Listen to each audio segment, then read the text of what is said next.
How to get rid of potato beetles on your potato plants. You can see this potato plant here is heavily infested with potato beetle larvae. They're all over the thing, just eating the leaves up on here. And if you look down here in the middle, there is a potato beetle. As soon as I get it in focus, here is the potato beetle. This is the adult potato beetle. That's all the larvae on the plant is from that. And in this video, I'm going to show you how to take care of all those. The reason this potato plant has so many potato beetles on it is because it's a volunteer from last year. And I didn't put it in a new spot because it grew from a volunteer from the old one. And the potato beetles overwinter in the soil. There's another volunteer, that's the old row. They overwinter in the soil, and if your potatoes are in the same spot as last year, the potato beetles just come out and lay eggs all over them like they did on this plant. Let's go over here to our other potato plants that I just planted this year. These were planted in a new spot. I haven't grown potatoes here in this spot in 3 or 4 years. You can see there is almost no potato beetles on there. There's a couple little larvae on there, and not very much at all though. The leaves are hardly chewed on at all, and that's because these are in a different spot where I haven't grown potatoes at before. That's why it's really, really important that you rotate your potatoes and you get rid of a lot of your potato beetle because of that. Now, potato beetles don't just get on potato plants. This is a tomato plant, and here are the egg sacs from a potato beetle laid on the bottom side of the leaf of a tomato plant.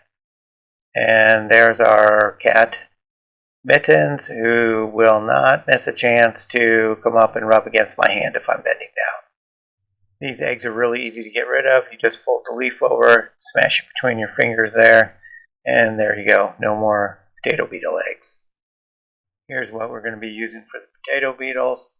This is Spinosad. There's a couple different brands you can get. This is OMRI listed, organic, certified organic. It is made from soil bacteria that have been fermented. This is a broad spectrum insecticide. The insects have to eat it. And we're also going to use a little something extra in here too around our potatoes. I got to put the camera down because I can't get the jug open one-handed. For potato beetles, you want to mix up 2 ounces per gallon of water. There's a little chart on the side of this bottle that shows you how many ounces are in there. We're going to do probably about 2 gallons on here. We're going to go ahead and spray all of the potatoes, even the newly planted ones, even though they hardly have any potato beetles on them at all. So this is a little extra we're going to put in there. This is certified organic castor oil. That is a great big jug. We use that because the voles like to come in and eat all of our potatoes up. And the voles hate castor oil more than anything else in life. So I very carefully measure out a couple tablespoons and dump in there. You need about a tablespoon or 2 per gallon. Now that oil will not dissolve in there on its own, so I stole my wife's dish soap bottle here of dish soap, and we're just going to just give it a little bit of squirt in there to help that castor oil dissolve and mix up in the water. When I fill this up with water, I let it go ahead and let the hose spray out in a pretty good stream. You want to kind of stir it up a little bit in there and make sure everything gets dissolved and mixed up thoroughly. That castor oil that I put in there isn't toxic at all. That's fit for human consumption, but the voles sure don't like it. What will happen is when I'm spraying the plants, some of the moisture drips down off of there, some of the water drips down onto the ground around the potato plants and gets into the soil. And when the voles come up to the potato plant, they smell that castor oil around there and they turn around and go the other way. And it really does work well.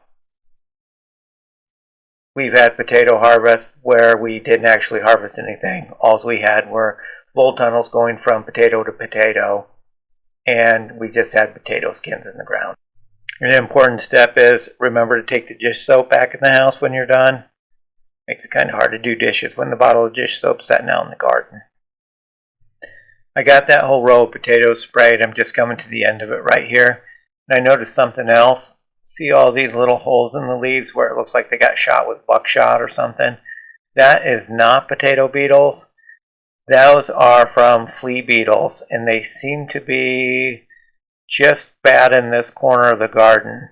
But I'm pretty sure the spinosad will take care of those too. I didn't actually see any flea beetles while I was out there, so maybe that was damage that was done a little bit earlier in the season. There's a little potato beetle down there. This preemptive spray should take care of those. Must not got enough fertilizer down here in the corner of the garden because the potato plants here in the corner are looking pretty pitiful. Now we're going to go back to the most heavily infested plant right here. Again, this plant is so bad because it was a volunteer from last year and it was in the same spot as the old potato plants from last year, so that's why the potato beetles are so bad on it. We're just going to go ahead and thoroughly soak this plant. We're going to spray it on the top. See how the potato beetles eat the leaves differently than the flea beetles? They eat the main part of the leaf off and just leave the leaf vein down the middle. It looks much different than the flea beetle damage. We're going to go ahead and soak these guys. When I come out tomorrow morning, they'll all still be setting on there, but none of them will be eating anymore. And by tomorrow evening, they'll start falling off and be laying on the ground down there. And about 2 or 3 days from now, they'll all be turning brown and shriveling up. Subscribe to our channel! Yeah, this is Matthew at Little G Farms. I just wanted to do a quick update on our potato beetle infestation and show you the results of what we did and how they turned out after spraying them. It's been about 2 weeks, maybe 15 days, I can't remember for sure, but we're going to just do a quick run through what the plants look like right now. So this is one of the plants that had some beetles on there, and I don't see any beetles on there right now. Let's go over here to this one right here. This was the worst plant. This is the one I started off in the video, and you can see it is looking incredibly gorgeous right now. There are a little bit of chew marks right there on the fresh growth. I don't see any beetles on here right now. I did knock a couple off earlier, but you can see a huge difference. This is what the plant looked like before, just chewed right down to the veins. And now we got a great big beautiful potato plant about 14 or 15 days later after we sprayed. We'll look at these plants up here and everything is looking real good. These potato plants are looking wonderful. I don't see any potato beetles anywhere, and it's been a couple weeks now. There's probably a few in there somewhere, but I just don't see any. You can see we got our potatoes here, and then over this way we have more potatoes, and they're looking great. And here's our ever-present garden helpers coming out to investigate and see if they're going to get petted.